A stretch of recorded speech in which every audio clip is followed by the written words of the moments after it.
Today I want to talk to you about a product that's made my life easier with my iPhone 15 Pro Max, but it's going to work whether you have an iPhone 15 or 16 series, and hopefully on the new iPhone 17s when they come out.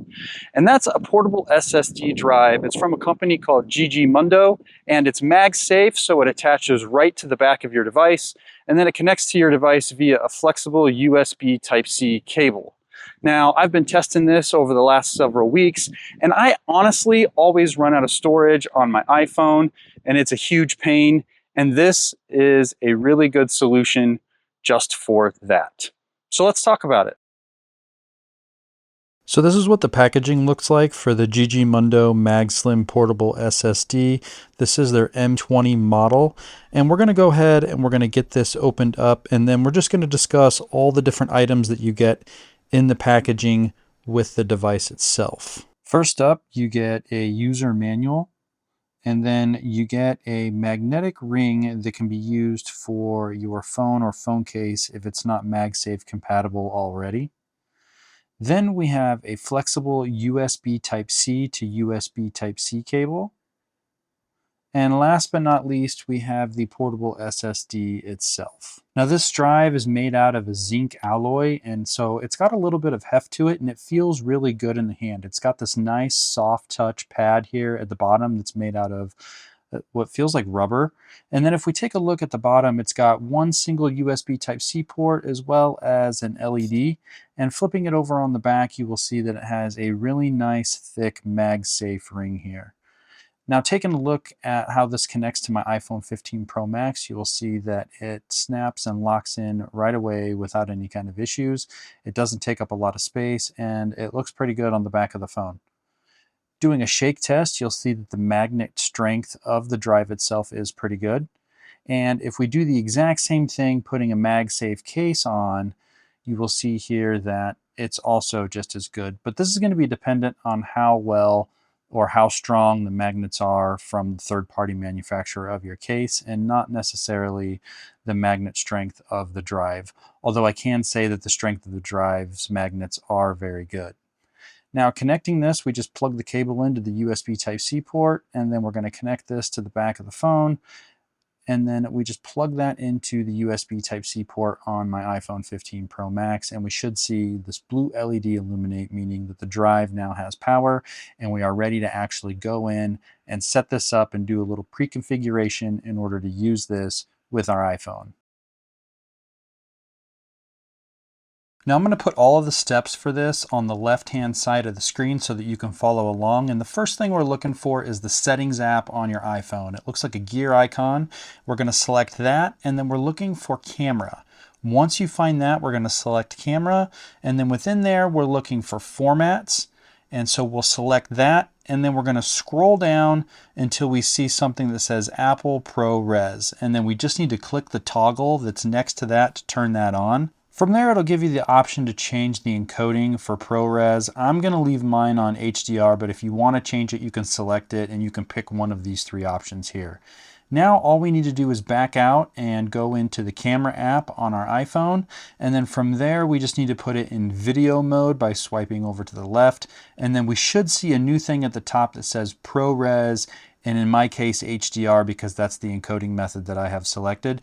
You just need to press that to turn it on, and then from there you will see that as long as you have the drive connected, it should say USB-C at the bottom, and then it'll give you a max recording time here at the top of the device based on how much space is left on the hard drive itself. So all we need to do is go ahead and start recording a video, which I'm going to do here. And then I'm just going to go ahead and stop the video. It didn't need to be very long. And now I'm going to show you how to actually access the files on the hard drive that we just recorded. And to do that, we just need to go into the Files app on our iPhone, and it looks like a blue folder. Once you select that, you'll select the Browse at the top if it doesn't already take you to this menu. And then as long as the drive is connected, it will be listed as GGM. And then from there, we're just going to click through the folder structure to get to our video by clicking on DCIM. And then we're going to click on the next folder, which is 100 Apple, and then there is the video. So all we need to do is select that, and then you'll see that the video is playing off of the hard drive without any issues at all. And that's all you need to do to be able to record ProRes 4K video directly to an external storage device on your iPhone. Now what I want to do is test this on an iPhone that has a lightning port. So I have an iPhone XS as well as my iPhone 15 Pro Max.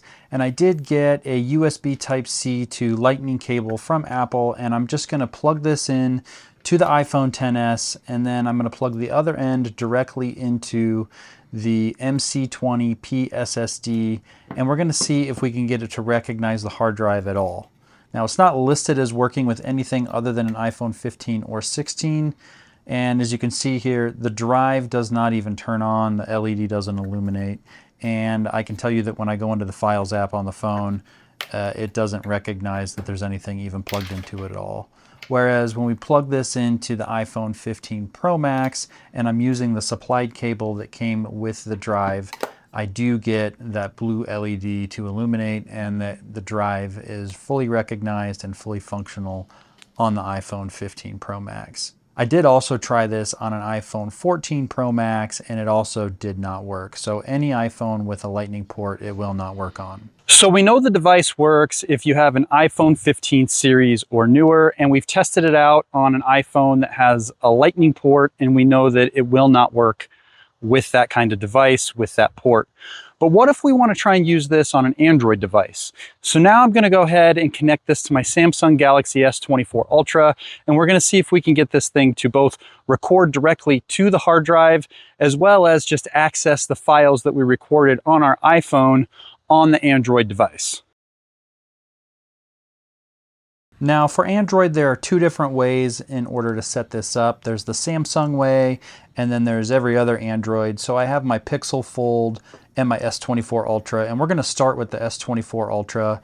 And the first thing we're going to do is I just want to show you that if you don't have a MagSafe phone, which is basically an iPhone, the drive just slides right off the back of the device.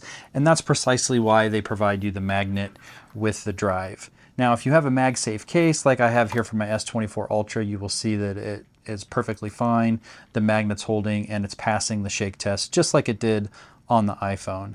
Now when we go ahead and we hook this up and plug it into my S24 Ultra, you will see that we do get the blue LED, and so the drive is being powered from the device. Now in order to set this up, Samsung has actually made it really easy. If you have a Samsung device, we just need to head over to the Galaxy Store and we're looking for the Camera Assistant app. Again, I'm going to put all the steps here on the left-hand side of the screen so you can follow along. And so once you get in there and you search for the Camera Assistant app, we're going to go ahead and open that up and we're going to scroll all the way to the bottom and we're looking for save videos to external storage. We're just going to go ahead and click that toggle to toggle it on, and then from there all we need to do is transition over to the camera app on your Samsung device.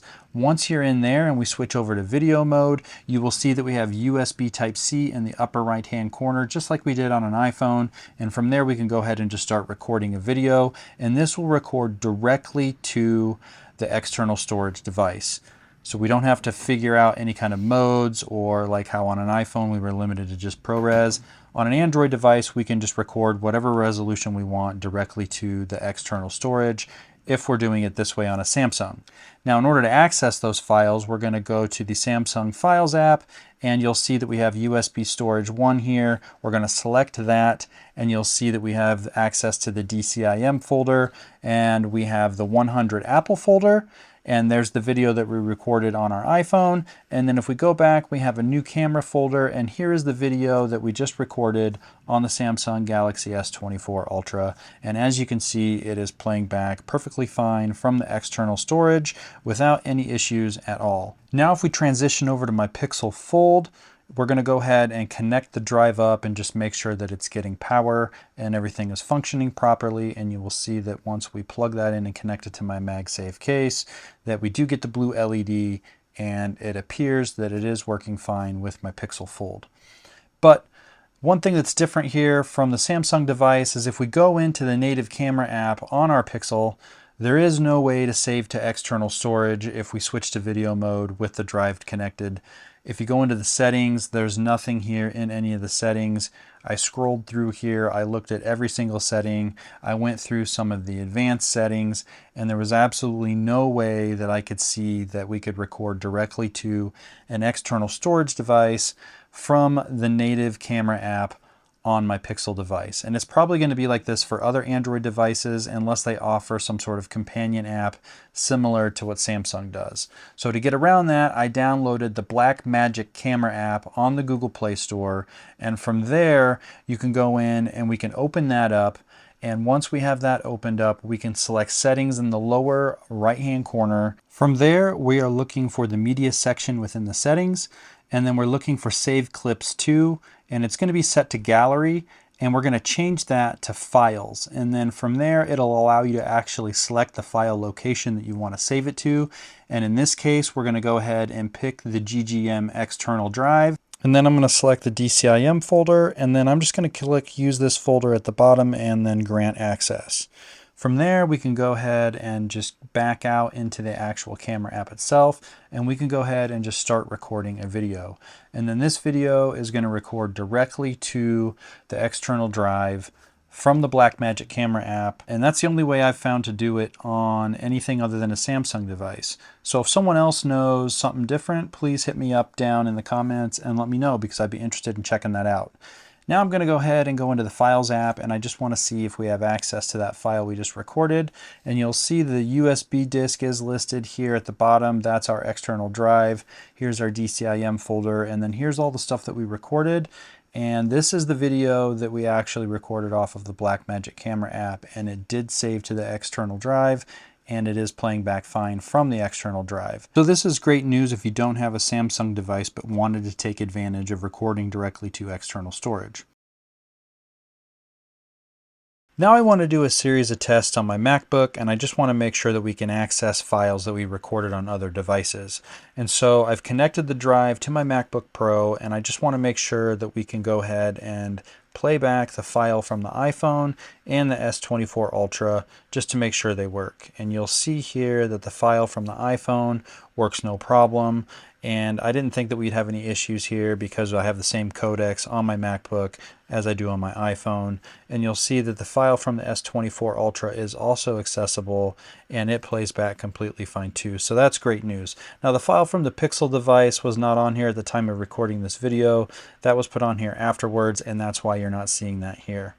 Now next I want to do a file transfer test. So we're going to test both the read speed and the write speed, and I have a file that's just shy of 92 gigabytes, and we're going to go ahead and we're going to drag that onto the drive, and we're going to see how long that takes to actually transfer.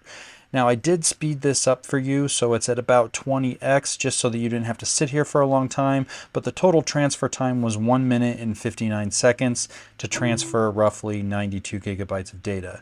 Now I'm going to go ahead and delete the file off of my computer completely, and I'm going to make sure that the trash can is emptied, and I'm going to go in and I'm going to take the zip file and I'm going to drag it back to my desktop from the drive so that we can go ahead and test the read speed.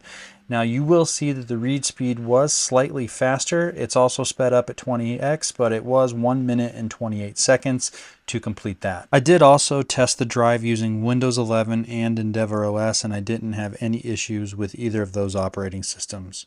Now we're just going to run through a series of speed tests utilizing Thunderbolt 3, Thunderbolt 4, as well as the iPhone 15 Pro Max, and then we'll come back and talk about all the results once they're complete.